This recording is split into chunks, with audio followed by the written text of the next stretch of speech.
MLC కవిత ఈరోజు జాగృతి నుంచి పెద్ద ఎత్తున 72 గంటల దీక్షను తీసుకుంది. బీసీ రిజర్వేషన్ అంశం ప్రధానంగా స్థానిక సంస్థల్లో ఇవ్వడం కోసం పెద్ద ఎత్తున పోరాటం చేస్తుంది. మనం చూసాం గడిచిన 2 నెలలుగా కూడా 42% రిజర్వేషన్ కోసం నిలబడుతున్నటువంటి వ్యక్తిగా కవిత గారు ఉన్నారు. ప్రజెంట్ మనకు దీక్ష స్టార్ట్ అయింది. దీక్షకు దాదాపు 2 రోజుల పాటు ఈరోజు దీక్షకు ప్లాన్ చేయడం జరిగింది. అందుకనే ఈరోజు ఇక్కడ పక్కనే ఉంది, మనం మాట్లాడించే ప్రయత్నం చేద్దాం.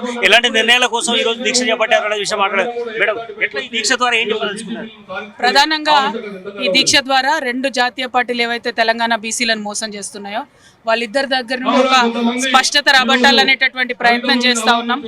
మరి ఈ స్పష్టత ఏంది అని అంటే, ఈ ముస్లింలు ఉన్నాలేమో బిల్లులో అని చెప్పి బీజేపీ ఆర్డినెన్స్ ఆపుతుంది, రాష్ట్రపతి గారి దగ్గర ఆపుతున్నటువంటి అంశాన్ని చూస్తున్నాం. కాంగ్రెస్ పార్టీ ఏమో ముస్లింలకు సపరేట్గా ఇస్తారా ఇవ్వరా చెప్తలేరు. సో కాంగ్రెస్ పార్టీని ఒకటే డిమాండ్ చేస్తున్నాం, మీరు ముస్లింలకు సపరేట్గా 10% బిల్లు పెడతామని చెప్పి ప్రకటన చేయండి.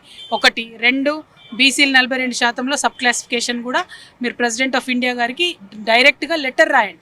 అప్పుడైతే ఒక క్లారిటీ వస్తుంది. అంతేగాని మీరు తమాషాలు చేసుకుంటా ఒక పక్క కోర్టు డేట్ దగ్గరకు వస్తుంటే సెప్టెంబర్ 30 లోపల ఎన్నికలు పెట్టాలని హైకోర్టు అంటుంటే ఆ సమయం ముంచుకొచ్చేదాకా కావాలని కాలయాపన చేస్తున్నారని చెప్పి మేము భావిస్తున్నాం. అందుకనే కాంగ్రెస్ పార్టీ చేస్తున్నటువంటి కాలయాపనను కట్ చేయాలని, భారతీయ జనతా పార్టీ రెచ్చగొడుతున్నటువంటి ఈ మత విద్వేషాలను ఆపాలంటే మాలాంటి న్యూట్రల్ సంస్థలు ఖచ్చితంగా ఉద్యమాలు చేయాలి. బీసీ బిడ్డలందరినీ కూడా మేము రిక్వెస్ట్ చేస్తూ ఉన్నాం, ఖచ్చితంగా మీరు తరలి రండి. పెద్ద ఎత్తున 72 గంటలు నాతో పాటు అనేక మందిని కూర్చొని నీళ్ళు తాగకుండా అన్నం తినకుండా బీసీ బిడ్డల హక్కుల కోసం పోరాటం చేస్తున్నాం. కాబట్టి ఈ అంశాన్ని ఇప్పుడు సాధించుకోలేకపోతే ఇంకొక 5 ఏళ్ళు వెనుకబడిపోయేటటువంటి పరిస్థితి ఉంటుంది.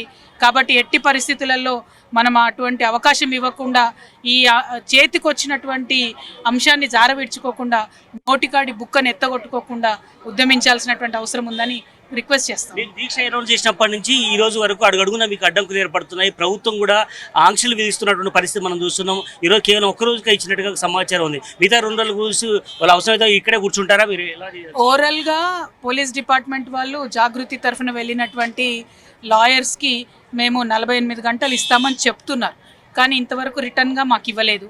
మేము కోర్టులో కూడా ఆల్టర్నేటివ్గా ఇప్పుడు మూవ్ చేస్తున్నాము. 12-12:30కి లంచ్ మోషన్లో కోర్టు మా అపీల్ని వింటుంది. మేము కోరేది ఒకటే, 72 గంటలు. ఎందుకంటే 40 మంది కుల సంఘాల నాయకుల్ని మాట్లాడించినా కూడా 72 గంటలు సరిపోవు. బీసీలు అంటే 112 మంది కులాలు, 1 కాదు 2 కాదు, వారందరి గొంతు కూడా వినిపించాలనేటటువంటిది మా తాపత్రయం. సో దానికి తగ్గట్టుగా మాకు మద్దతు ఇస్తారని చెప్పి ప్రభుత్వాన్ని కోరుతున్నాం, కోర్టు కూడా ఇవ్వాలని కోరుకుంటున్నాం. రేపటి నుంచి కాంగ్రెస్ ప్రభుత్వం సంబంధించిన మంత్రులు సీఎంతో సహా ఢిల్లీకి వెళ్తున్నారు, మీరు సైమల్టేనియస్గా ఇక్కడ వేస్తున్నారు. ఏ రకంగా కేంద్రం మీద ఒత్తిడి చేసుకోవడానికి అవకాశం ఉంటుంది? నేనేమంటున్నా అంటే వాళ్ళు ఢిల్లీకి పోయి సాధించేది ఏం లేదు. వాళ్ళు ఎక్కడికి పోవాలి? రాష్ట్రపతి గారి దగ్గర పోవాలి. సోనియా గాంధీ గారు అడిగితే రాష్ట్రపతి గారు ఇయ్యరండి అపాయింట్మెంట్. 1. 2, రాష్ట్రపతికి ముఖ్యమంత్రి గారు ఉత్తరం రాయాలి, ఇందులో ముస్లిమ్స్ లేరు, మీరు ఇమీడియట్గా క్లియర్ చేయండి అని. ఆ 2 అంశాలు చేయకుండా మీరు ఎన్ని డ్రామాలు చేసినా, జంతర్ మంతర్ దగ్గర ఎన్ని ఉపన్యాసాలు ఇచ్చినా, ఊకదంపుడు ఉపన్యాసాలు ఇచ్చినా దానికి సొల్యూషన్ రాదు. సో బీసీల పట్ల చిత్తశుద్ధి ఉంటే చేయాల్సింది 2.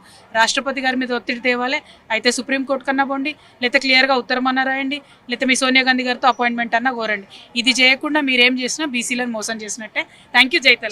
బీసీ యువ మోర్చాకు సంబంధించి బీజేపీ వాళ్ళు కూడా ఏర్పాటు చేశారు. ఏ రకంగా అనిపిస్తుంది? ఒక కాంగ్రెస్ పార్టీ అక్కడ ఫైట్ చేయడానికి ట్రై చేస్తుంది, మీరు ఇక్కడ చేస్తున్నారు.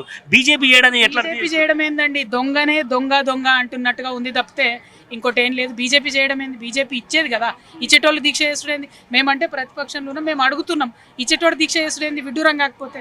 అందుకని ఈ విచిత్ర వైఖరిని కూడా మేము ఖండిస్తున్నాం. కరీంనగర్లో మొత్తానికి ఇక్కడ చేస్తున్నటువంటి ఆందోళన కావచ్చు, కేంద్రంలో చేస్తున్నటువంటి ఆందోళన కావచ్చు, అంతిమంగా పరిష్కారం చేసే విధంగా ఉండాలనేటువంటి ఆలోచన ఎమ్మెల్సీ కవిత చేస్తున్నటువంటి పరిస్థితి. ఇప్పటి నుంచి 2 రోజుల పాటు ఇక్కడే దీక్షలో కూర్చుంటాను, పర్మిషన్ ఇచ్చినా ఇవ్వకుండా ఇక్కడే ఉంటాననేటువంటి విషయం చెప్పారు. పోలీసులు కూడా ఇప్పటికే అప్లై చేసినటువంటి పరిస్థితి ఉంది. మనం చూస్తున్నాం దాదాపు 100లాది మంది మహిళలు, అదే వివిధ సంఘాలకు సంబంధించినటువంటి బీసీ కులాలందరికీ వచ్చి సంఘీభావం తెలుపుతున్నటువంటి పరిస్థితి మనం చూస్తున్నాం. కెమెరా పర్సన్ కృష్ణతో నరేందర్, జీ తెలుగు న్యూస్, ఇందిరా పార్క్ నుంచి.